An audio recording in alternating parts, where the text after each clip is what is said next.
My brother-in-law died suddenly, and now my sister and her kids have to sell their home. That's why I told my husband we could not put off getting life insurance any longer. An agent offered us a 10-year, $500,000 policy for nearly $50 a month. Then we called SelectQuote. SelectQuote found us identical coverage for only $19 a month, a savings of $369 a year.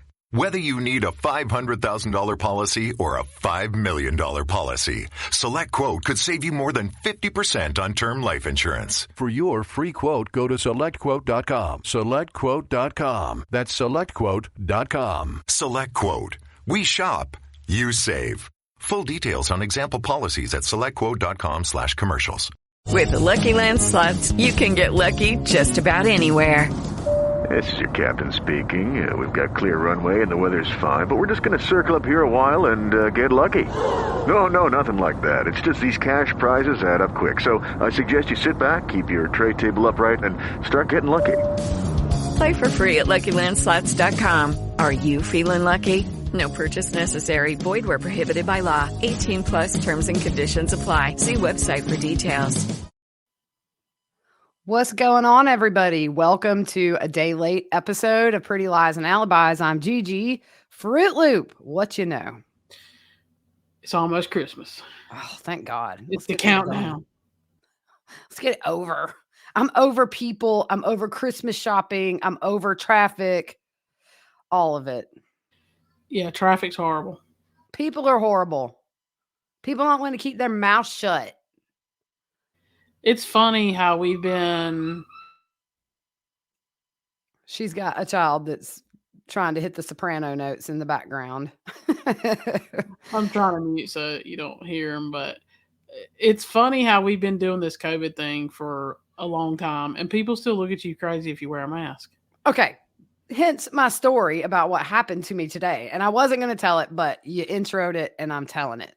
Okay, so whenever I get out of my car to go shopping, I always put my AirPods in. I don't care to hear chitter chatter and people on their phones. So I just put my pods in, get lost, do my thing, get out. So I'm trying to put my mask on as I get out of the car, and I'm struggling because I don't want my AirPod to pop out and hit the concrete and mess up. So there's a guy behind me, and he's with a girl, and he's like, oh, gotta hurry and get that mask on. Now, see, he thinks I have AirPods in, right? So he thinks I can't hear him. Oh, better get that mask on. You're going to get the big bag COVID. Oh my gosh. And so I just let it slide, because it ain't worth it. So I go in, get my stuff, and I'm in a line that's got 50 people in front of me to top it off in the throes of a hot flash, right? Just sweating, ready to get out of there. And guess who? I feel somebody kind of all up on me, and I turn around, it's that dude and the girl. So I hit pause on my music, and he said, oh, we're not 6 feet back. We better watch out. We might give her COVID. So I turn around and I pull my earbuds out. I'm like, excuse me, I'm not sure why you think you have the right to say anything about what's on my body, but clearly you do. I said, can you please step back? I said, I'm not afraid of getting COVID. I said, I'm getting creeped out by you. And he said, you're being controlled by the media. It's a lie. It's just like the flu. And I said, sir, you should take this opportunity that we have in this country right now and cover your face. I said, I don't want to look at it, and nobody else does either. I said, you nasty. And so there's a guy in front of me, and he's an older gentleman, and I see his shoulders kind of wiggling. And he turns around and he said, son, you stepped right into that one. And like, there were 3 or 4 people just dying. And then I felt bad because I made a you look bad joke, and he really didn't look all that bad. That's the thing. But anyways, then all the way home, I'm driving. I'm like, I shouldn't have been so petty. But then, he kind of smiled at the end, though. He knew. I was like, dude, take the opportunity, cover your face. Nobody wants to see your face. Oh, even his girlfriend was laughing. Whatever. About caught a charge in the Target. Don't go to Target jail. I knew you'd have my back, though. I'd have been home by supper. That's right. All right. So we want to give a big thank you to Debbie for your PayPal donation. We really appreciate it. Came through at the right time for us. And also a shout out to our sponsor, Two Cool T-shirt quilts. It is in the other chair. Let me, right there. chilling with Santa. So you're late for Christmas. You can't get a quilt for Christmas. You can't get a pillow for Christmas, but we're coming up on graduation season, probably divorce season after the holidays, all kinds of seasons coming up. You could celebrate with a quilt, a blanket, or not a blanket, a pillow. Y'all, my brain, I left it like on 385, just telling you. So anyways, go to twocooltshirtquilts.com/pretty lies and alibis and check out what they have. Like we said before, you can do clothes, you can do hats. It's not just a quilt with t-shirts. So go explore those options. We're super happy to hear that Andrea's gotten some orders with us doing this. So that's it. Yep. And they can take your t-shirts and make them into a quilt that is too cool. Yes, they can. So, before we get started, we just want to say there was a review on Apple Podcasts where somebody said they just had a really hard time keeping up with who we were talking about. So we just want to remind our new listeners, if we are talking about it, we have backstories. We have back episodes that kind of start everything and build from there. And I know it's hard coming in on a case you know nothing about, and then we're a year into it. So you can always go back on our library and check those out. We just don't do cases that we don't do the backstory first. So it's there. It's too hard to do that on every episode because people then we would get, why are y'all doing that? We know the case. Right. We know who people Yeah. are. So yeah, if you go to our back catalog, just scroll back, you'll find it. Speaking of which, somebody we haven't heard about in a while, Ariel Robinson, who is the local case for us. If you guys remember, she was on the Food Network and had adopted the 3 kids, or had fostered the 3 kids to adopt, and ended up beating the 3-year-old Victoria Rose Smith to death. And her and her husband both were arrested. He bonded out months ago. He's on house arrest. So a couple of things have happened just in the last couple of weeks. On October 5th, a grand jury indicted her on something. I didn't see anything of what it was.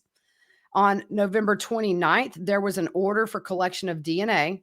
And on December 17th, there's an order for a competency evaluation. Here we go.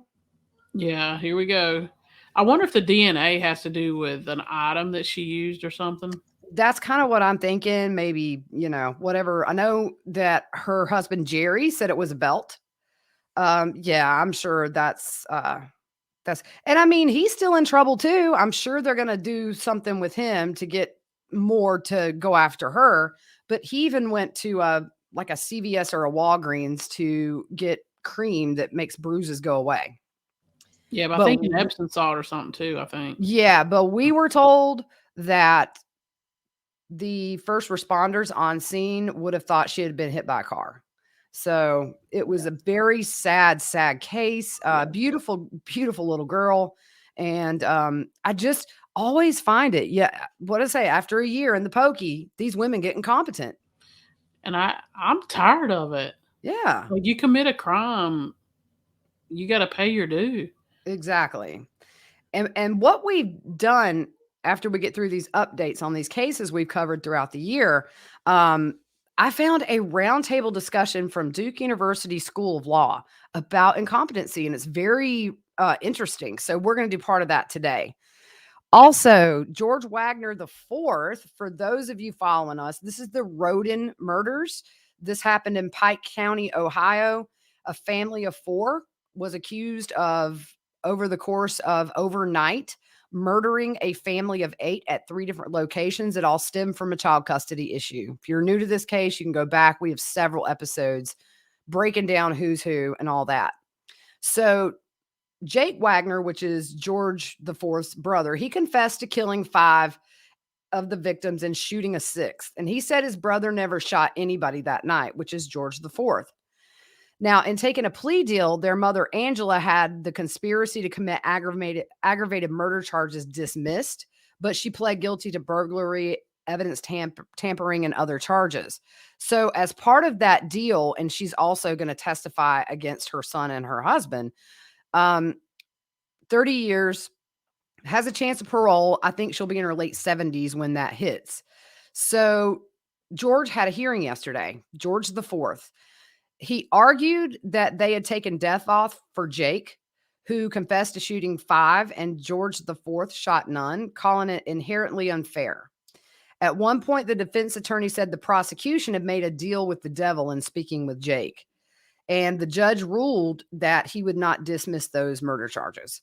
So this one's going to go to trial. I think it's March that it's going to go. I'm very interested to watch this because for the first time, we're going to hear how they did it, because not only did they murder 8 people, it was 2 years before they were arrested. They moved to Alaska, made some mistakes, but they weren't big ones. You know what I mean? So I'm really interested to watch this trial. Yeah, and if you don't know anything about it, go back and look at our other podcast, because we did very detailed podcasts on that. Yeah, Pike County Massacre or Roden Family, those two. That's maybe I'll try to link them in this episode at the bottom. So, all right, Fruit Loop. We both thought it would be interesting. We know Lori's incompetent. She's incompetent until I'm not sure when the next hearing is, maybe March. And what happens after that? Well, I mean, she could be committed for a year in that hospital. There's a lot going on. So in watching this roundtable, Fruit Loop, you have some information that you found about kind of the day-to-day stuff when somebody is incompetent? Yeah, in comparing, just in a mental hospital in general, just the things that go on, like, it's not an easy road. It's almost like a prison, really, because there's rules, do's and don'ts, what you can do, what you can't do. I'm going to tell you a big one for me that I found was being responsible for the bill. And we hadn't thought about that. We hadn't thought about, okay, Lori's going to have to foot the bill for this whole deal. Now, there are stipulations, like you can get some kind of, if you can prove that your income is not what it is, they may take some off of it, but you're still going to be responsible for some of it. So it's things like no electrical cords. You can't have electrical cords. Well, it makes sense. Food-wise, and you don't think about it, but prison food's bad anyways. At least what from what I've been told. I've never tasted it, but you ever tasted it? No, your mama tasted it. No, the peanut butter sandwich is a little dry. So just things like that was interesting. How you move about the area is different. I've been inside one of our mental health facilities here, and I mean, those people get escorted to the bathroom. Yeah. So it's not an easy road of what she's living. Now, they do have people who come through and cut hair. Beauticians come in and volunteer and do hair and stuff. So I was like, oh, no. Oh, no. So it's just different things like that was interesting to me. And it's hard to say exactly what she's going through because, as we know, nobody knows where she is. Mm-hmm. Or what facility it is, but those things were common denominators in all the facilities that I looked at. So I thought it was interesting. Yeah. Well, they have to take precaution. You know, I'm sure they're on suicide watch and everything, nothing sharp. Anyways, the round table that I found, I haven't finished watching it, but we wanted to hop on and do something tonight. So we thought we would take a little bit of what I've learned. Now, when I previously said that, let's say she's not competent right now. And then at the status conference, she's not competent. She could be committed for a full year, but only 1%. Well, this is, excuse me. This isn't something that happens often. So at the end of the year, if there's no progress, they'll remain there and there's no end to how long. So it can go on and on and on. We always give the example of Elizabeth Smart's kidnapper, who 8 years took him to be competent. Only 1%, though, end up staying after being committed for a year. And Idaho removed insanity as a defense in 1982. And earlier that year, John Hinckley Jr. was found not guilty by reason of insanity. I think he maybe was trying to assassinate Reagan. He was trying to assassinate somebody. So since insanity was removed as a defense, the courts in Idaho are able to decide if the defendant is capable of criminal intent, which is the resolve or determination in which a person acts or commits a crime. And the decision to remove insanity as a defense has been taken all the way to the Idaho Supreme Court, where the appeals, they've rejected them. They just don't want to have that option in their state. So there's 3 things a defendant must meet in order to be admitted to state hospital for incompetency. Number 1, they must be mentally ill at the time. Number 2, likely to injure themselves or others or disabled due to mental illness. Or number 3, lacks the mental capacity to make an informed decision about treatment. So some of the things the hospital evaluates is if they understand what's happening. Do they remember the crimes? And the legal standard is pretty much the same in all jurisdictions since it's a constitutional right. So you don't find a whole lot that falters. I know Connecticut is very progressive with this stuff, but I know they're kind of an exception to the rule. And here's the thing. Okay, I messed something up. Mental illness is not required to be incompetent. I got that wrong. Some studies have said that 25 to 30% of people who are actively psychotic are competent to stand trial. And it all boils down to the defendant's ability to participate in the case, the more that is required of the defendant to be able to go to trial. So people who are incompetent have serious mental issues such as delusions, psychosis, thought disorder, or intellectual disabilities, though not always. If it doesn't look like the defendant is going to regain competency in the foreseeable future, you can't keep treating them. That was what blew my mind, is if they see no sign that this is going to be successful, they're not supposed to continue treating them. You can force defendants to take medication, but only if the government's interest in prosecuting them are important, that the charges are serious and successfully prosecuting would give that person a substantial sentence. So we know here that's going to be the case with Lori because the charges are serious. She's facing what we assume to be death if we ever get a first appearance. And treatment should be limited to what's necessary to restore the defendant's competency. Anything unrelated to competency is not the job of the team treating the defendant. If the defendant were to tell a professional that's working with them about their crime, that's considered confidential.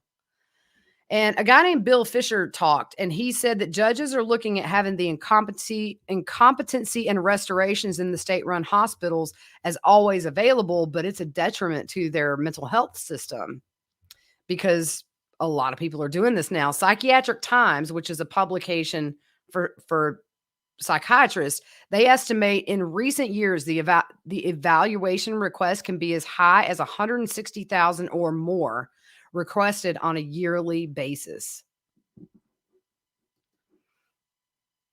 That's crazy. Like, just all this stuff in general is just. Mm-hmm. But what I think is interesting is their job is only to restore competency. It's not to treat any mental illness that may be causing the incompetency. They're not supposed to do that. They just treat the competency issue. So most of these people that you find that are incompetent, and they gave examples of maybe somebody shouting on the street, and he's mentally ill. He is in the throes of mental illness and he's showing symptoms. He gets arrested for disturbing the peace. Then he gets put to be deemed competent. And really, that they were talking about how those things should be treated in the community. Because when they get arrested, it's overuse in the legal world. So what do they do to initially assess these patients?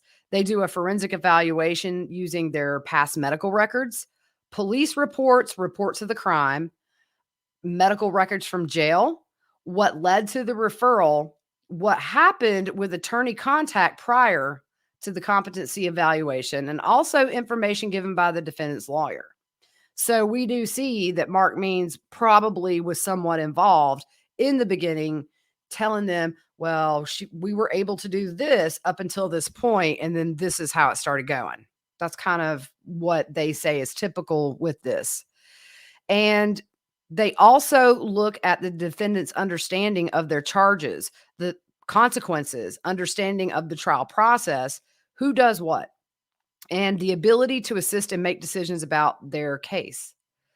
And two of the reasons, the most popular reasons that people are found incompetent is psychosis and intellectual disability. So that's as far as I got on my research, because I've been running all over creation, trying to finish up Christmas shopping and doing everything else I got to do. It's interesting stuff when you look at it, though. It really is. And I can't wait. There's like an hour more at some point before we do our next episode. I want to watch that and make more notes. But these are all legal professionals. They had a psychiatrist who specializes in restoring people to competency, who's hopping in and out. And you know, there's a I really thought you would treat the whole person. So if this person's schizophrenic, you treat that to be able to, you treat the competency. What is it to get them competent? And that's my understanding. Yeah. So, and they have to understand the charges that are brought before them and they're being charged with, and understand that process. Right. And what they were saying too is the more complex the case, the longer it can take to restore competency, because there's a lot more things to process. But it's the number of people that are not competent after the 180 days, and then at most the year, 1%. Like, it's a very low number. So I'm thinking, you know, we all have our opinions about Lori, at least. You know, maybe she gets tired of it and just wants to go do it. You're delaying the inevitable if you're faking it. You know what I mean? Can't do it forever. And now we have Ariel Robinson wanting to claim she's incompetent. No way. A year in pokey, these women lose their minds. No way. They become incompetent. Well, we will not see you until after Christmas. I forgot to wear my Christmas shirt. I had a Christmas vacation. I'm wearing Aerosmith. I had a Christmas vacation shirt that I was going to wear. Baby Yoda. Oh, my mic was muted. I got on Yoda. You got on Baby Yoda. I want one of those under my tree. I'm so excited to give my daughter her big gift, y'all. It's going to be a big one. She's going to cry. She's going to love it. Yes. I'll have to tell you guys after I give it to her. I pulled one out, y'all. She don't listen to us. She can say it on it. Okay. So I saw Pink Floyd back in 94 in Clemson here in South Carolina when I was a senior. And ever since Taylor was little, she's loved Pink Floyd with me. And she's not too long ago, she's like, Mom, I really need to go see Roger Waters. Well, they don't tour anymore because they got mad over money and they need to put it aside and give us one more tour before they die. Just saying. But Roger Waters is touring and he does all their stuff. So I scored me and her tickets to go to Atlanta, and it's not until August of next year, but she has no clue. And she's probably going to cry. And I'm so excited. Here I am tonight going like biting my hand saying, don't ask her if she wants her gift. Cause I was like, yay close to being like, look what we're going. Yeah. I'm horrible at waiting. Yeah. But anyways, everybody have a very Merry Christmas. Enjoy who you're with and soak it all in. Things can change so fast in your life. That's right. This year for me, like I'm just loving my family. Loving my family because for today, for tomorrow, hopefully we're all here. We're healthy and we're just going to enjoy it. So you guys, happy holidays, happy Hanukkah, Merry Christmas, all that stuff. Happy Kwanzaa, whatever you celebrate. We hope it's the best yet. We're going to be back, maybe a day or two after Christmas coming back. We just got very ambitious when we thought we could do one every day this week. Sorry, y'all. Yep. All right, guys. Have a good one. Ho, ho, ho. Lucky Land Casino, asking people, what's the weirdest place you've gotten lucky? Lucky? In line at the deli, I guess? Aha, in my dentist's office. More than once, actually. Do I have to say? Yes, you do. In the car before my kids' PTA meeting. Really? Yes. Excuse me, what's the weirdest place you've gotten lucky? I never win and tell. Well, there you have it. You can get lucky anywhere, playing at LuckyLandSlots.com. Play for free right now. Are you feeling lucky? No purchase necessary. Void where prohibited by law. 18+. Terms and conditions apply. See website for details.